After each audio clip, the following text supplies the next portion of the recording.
Ну, прежде всего, хотел бы поблагодарить организаторов вот этой замечательной конференции, позволившей нам очно наконец встретиться, и лично Ирину Михайловича Миргалеева, который пригласил, который инициативу проявил, и вот, собственно, позволил мне с такой темой выступить. Тема немножечко как бы отличается от общей тематики конференции и хронологически, в общем-то, содержательно, но я просто вот надеюсь, что, во-первых, она впишется в концепцию, во-первых, что было до событий, которые рассматриваются в основных докладах, а во-вторых, может быть, какие-то аспекты я затрону, которые, может быть, имеет смысл потом рассмотреть в продолжении работы и на материалах уже, собственно, так сказать, российского периода, Поволжье, Урале, Западной Сибири и так далее.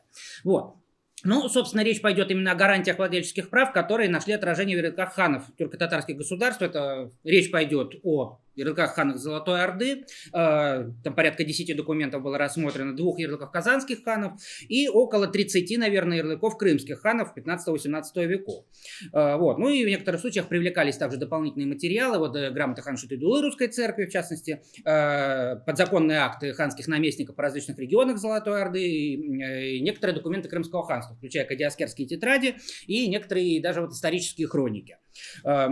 Вообще вот сами правовые гарантии, они чаще всего у нас ассоциируются с правом конституционным, то есть это права и свободы граждан, как бы и их защита, поэтому обычно вот в европоцентристской, скажем так, традиции это отсчитывают либо от Великой Хартии Вольностей 1215 года Англия, соответственно, либо от западноевропейских работ по конституционализму, это уже 17-18 века.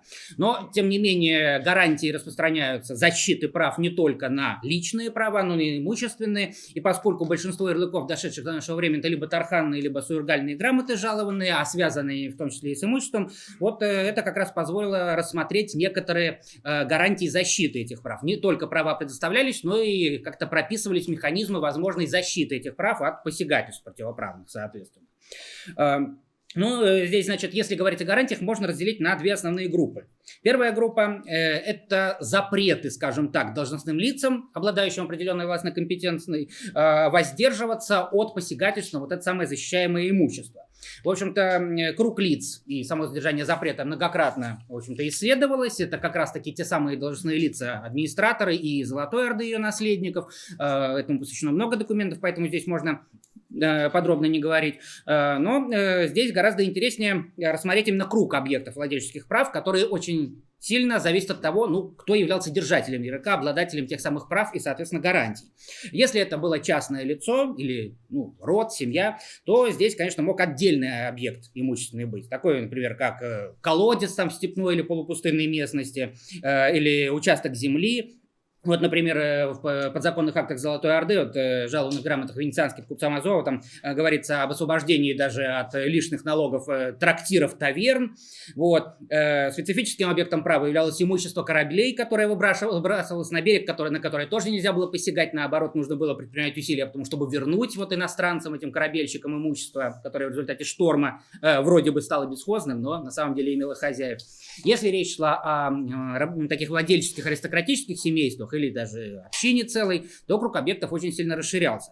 Это уже и леса, и пастбища, и места кочевания, и водоемы. Собственно, то есть они признавались имуществом, собственностью, вот, соответственно, держателей ярлыка, и доступ туда без их разрешения запрещался, соответственно. Вот. Самые же обширные владения находились в распоряжении конфессиональных объединений. Ну и вот, естественно, здесь речь идет о ярлыках как раз-таки русской церкви, у которых очень обширный объект. Ну а позднейший документ, который к этому же относится, виду ярлыков, это ярлык хана Сахиб-Гирея II 1772 года. Его опубликовал Илья Владимирович Зайцев в свое время, и перевод, и комментарий к нему. Тоже там очень подробно прописывается, как вот православное духовенство обладало в Крымском ханстве и огородами, виноградниками, и, собственно, церквями, храмами, иными зданиями, там, мельницами и так далее и тому подобное. То есть очень там все проходит, в том же формате, в том же объеме, что и вот в ярлыках золотоордынских ханов русского митрополита. Вот. В ярлыках практически не упоминается такое имущество, как рабы. Хотя, конечно, рабство было очень распространенным явлением в тюрко-татарских государствах. Вот, собственно, только в одном документе мне удалось обнаружить упоминание. Это вот ярлык хана Менглигерея Хаджабеку 1468 года о том, что его рабы не могут привлекаться там для несения государственных повинностей. Вот. Так вообще о гарантии вот имущественных прав в отношении рабов упоминаются в подзаконных актах. Вот, например, у крымского дороги Рамадана венецианским торговцам в его акте упоминается, что перед отплытием корабля его должны проверить ханские чиновники, чтобы там контрабанды не вывезли рабов, допустим. Или вот в соглашениях между Золотой Ордой и уже генуэзскими властями Кафы, это Тохтамыш, соответственно, приход к власти вот после как раз Великой Замятни, там тоже в соглашениях предусматривается пункт о взаимном возврате беглых рабов с выплатой по вашему вознаграждению, но не больше 35 аспров, соответственно. Вот. Значит, на самом деле, почему вот эти гарантии, собственно говоря, вообще вот иммунитеты и гарантии устанавливаются?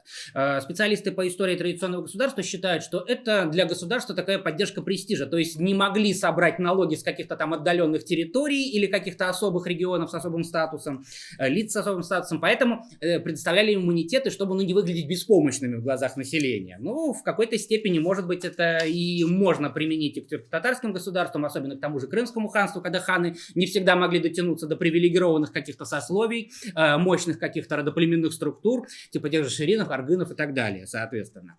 Вот. Но вместе с тем, и раз не могли дотянуться, значит, не могли обеспечить и покровительство вот этих иммунитетов. Поэтому вторая гарантия – это самозащита своих прав и законных интересов в отношении имущества.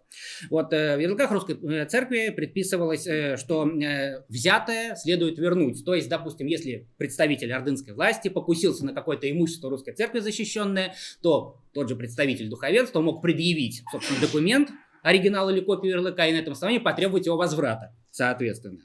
Вот. Ну, в общем-то, это самозащита. Или вот в Крыму, например, владельцам пастбищ разрешалось самостоятельно, без дополнительных разрешений со стороны властей, суда и так далее, сносить ограждения, которые незаконно возводились в их владениях. Но, правда, из тех документов, которые я посмотрел, такое право предоставлялось только представителям мусульманского населения в отношении соседей христиан. Вот. А если речь шла о мусульманах других, то уже нужно было в суд обращаться. Вот. И, соответственно, вторая разновидность этой вот второй гарантии самозащиты прав, это как раз-таки возможность защитить свои интересы через суд, как раз-таки. Вот. Это у всех обладателей ярлыков было, ну, собственно, как и любых подданных тюрко-татарских ханов и в Золотой Орде, и в государствах и наследниках. То есть, в принципе, любой человек мог обратиться к ханскому суду. Вот. И это очень-то логично было, поскольку обычно даже вот выдача первоначальная или подтверждение тарханной грамоты, суергальной грамоты, ну, по сути, это было, ну, квазисудебное разбирательство. То есть, подавалось прошение, это все рассматривалось, анализировалось, потом хан выносил решение и своим ярлыком, вот, судебным решением, по сути, закреплял уже сложившуюся ситуацию или устанавливал новые правила и гарантии, соответственно. В самих ярлыках это находит, в общем-то, отражение в преамбуле этих документов, где прописывается предыстория выдачи соответствующего ярлыка. Но некоторые ярлыки являются прямо-таки вот именно судебными решениями по искам правообладателей. Да, я заканчиваю, спасибо. Вот, так, например, в течение 1610-1699 годов вышло целых 5 ярлыков, обращались, когда крымские караимы к крымским ханам поочередно, к разным, о том, что все время там пользуясь безвременем, сменой ханов, видимо, чтобы можно было не исполнять как-то их какие-то предписания, вот постоянно на земле караимов посягали соседи, огораживания там проводили и так далее. Вот караимы раз за разом получали от хана предписание все это дело снести и защитить свои права. Но можно было делать только через ханский суд, соответственно. Вот. Ну и вот здесь как раз-таки, как мне кажется, такой дуализм в праве, о котором я уже несколько раз в своих предыдущих работах говорил, что это сочетание мусульманского и чингизидского права, которое вот в Крымском ханстве как раз очень ярко проявилось, оно здесь нашло отражение в том, что иногда вот решение вот этих ханских судов, выдача ханских ярлыков фиксировалось также и в кадиаскерских тетрадях, кадиаскерских саках. То есть там прям записывались тексты ярлыков, и получается, что вот на кадиев, которые непосредственно имели в своем ведении то или иное вот кадилык, да, вот округ судебный, на них возлагалось такое обязательство проконтролировать исполнение, а при случае, может быть, и обеспечить выполнение, вот, собственно говоря, ханской воли. Вот. Ну, если в заключение сказать, что вообще с вот той самой европейской правовой точки зрения, можно ли вот такие гарантии действительно рассматривать вот как гарантии в современном смысле? Ну, наверное, все-таки нет. Потому что обычно, вот как пишут теоретики права, гарантия, которая выдается, вот, собственно, подданным гражданам и так далее, предусматривает ограничение власти, ну, того, кто ее выдает, да, пожалование, соответственно, и так далее, предоставляет права, это ограничение права монарха. В ярлыках мы не видим ограничения права монарха. Монарх на себя никаких обязанностей не берет. Более того, он даже не говорит, что он сам будет обеспечивать реализацию этих самых гарантий. Это должны делать его подданные. Это тоже мы видим в подзаконных документах, в тех же самых кадастровых актах. Хан оставляет с собой только право рассмотреть это дело в своем суде. То есть, получается, формально-юридически эти гарантии, в общем-то, наверное, вряд ли можно считать гарантиями в современном понимании. Тем не менее, как мне представляется, вот такое рассмотрение, в общем-то, с такой точки зрения ханских ярлыков показывает еще раз, насколько это, в общем-то, неисчерпаемый материал для исследований и как можно с самых разных точек зрения, в самых разных аспектах эти документы трактовать. Ну и повторюсь, я думаю, что, может быть, вот эти моменты, которые я озвучил, проблематичные, может быть, они как-то помогут в дальнейшем рассмотреть вот с точки зрения вот этносоциальных групп, которые уже в рамках московского государства формировались, тоже как-то вот поднять вопросы о гарантиях защиты вотчинных прав, владельческих прав и так далее. Спасибо за внимание.